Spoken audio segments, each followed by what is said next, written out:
Ellen didn't lose her show. She lost the illusion. That was the line that popped into my head the day the news broke. The day everyone finally admitted what had been whispered behind closed doors for years. The Be Kind empire wasn't as kind on the inside as it looked on TV, and if you were anywhere near a phone or a screen during that time, you know exactly how fast the story spread. It felt like watching a glass statue fall in slow motion, shatter, and keep shattering with every new story that hit the internet.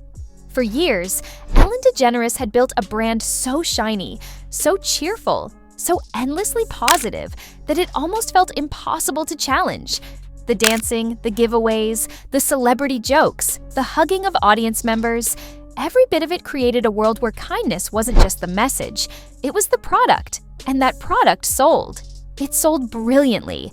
It made her one of the most beloved figures in entertainment. But the thing about building a kingdom on a perfect image is that the image becomes a mask. And after a while, that mask becomes heavy. Too heavy. Behind the scenes, the stories that trickled out were nothing like the world we saw on camera. There were reports from former staff members who said the workplace felt tense, draining, or even unsafe in ways. Some said they walked on eggshells. Others said they felt invisible or unheard.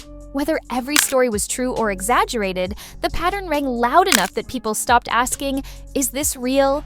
and started asking, "How did this stay hidden for so long?" The answer, in a strange way, is both simple and unsettling. The illusion was too powerful. When someone's brand is built on kindness, questioning them feels like questioning goodness itself. People didn't want to believe anything bad about Ellen because she represented something comforting.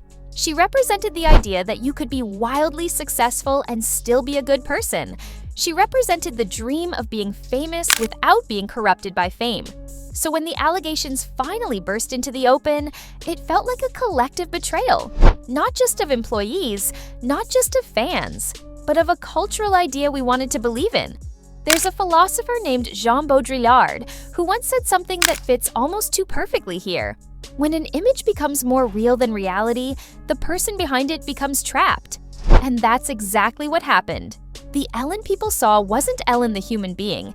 She became Ellen the symbol, Ellen the brand, Ellen the girl next door who made you laugh at 4 p.m. on a weekday when you needed something light in your life.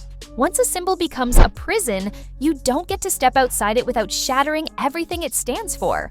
What makes this story fascinating isn't just the fall itself, it's how long the illusion held. If you look back, there were signs.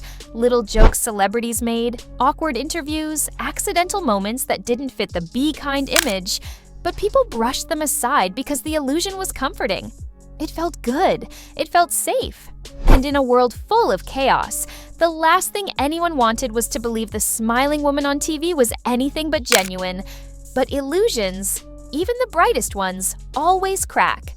When the workplace allegations came out, claims of bullying, intimidation, microaggressions, and a culture of silence, people didn't just react to the facts.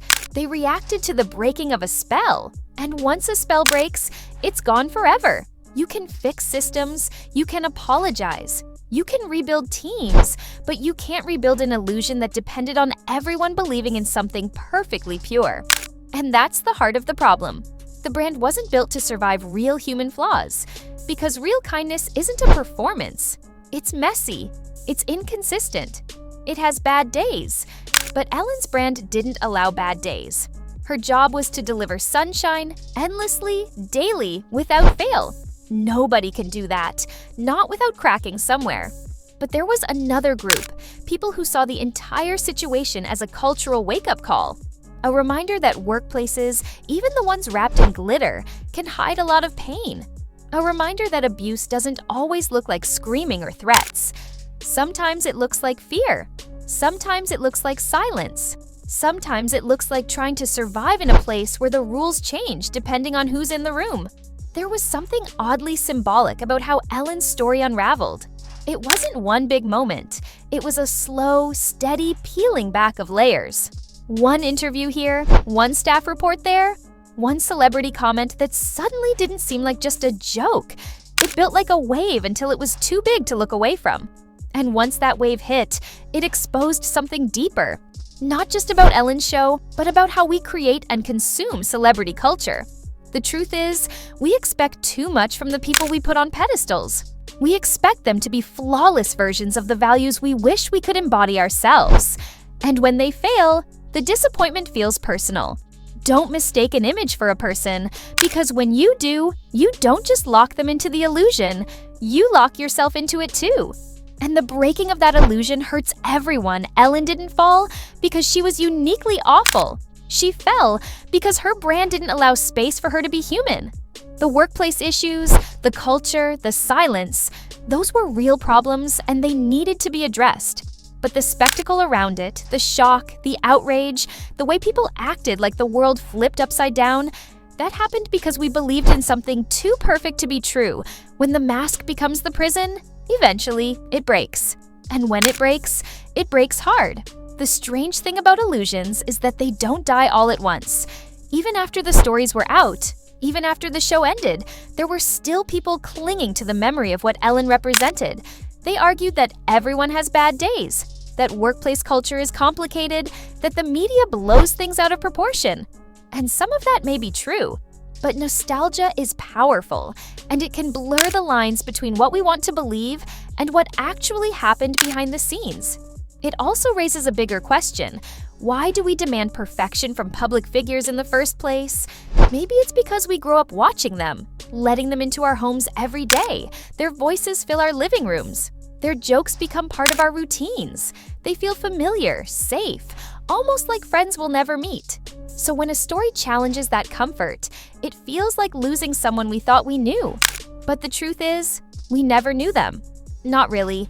We knew the carefully crafted version, the edited version, the version designed to make us feel good.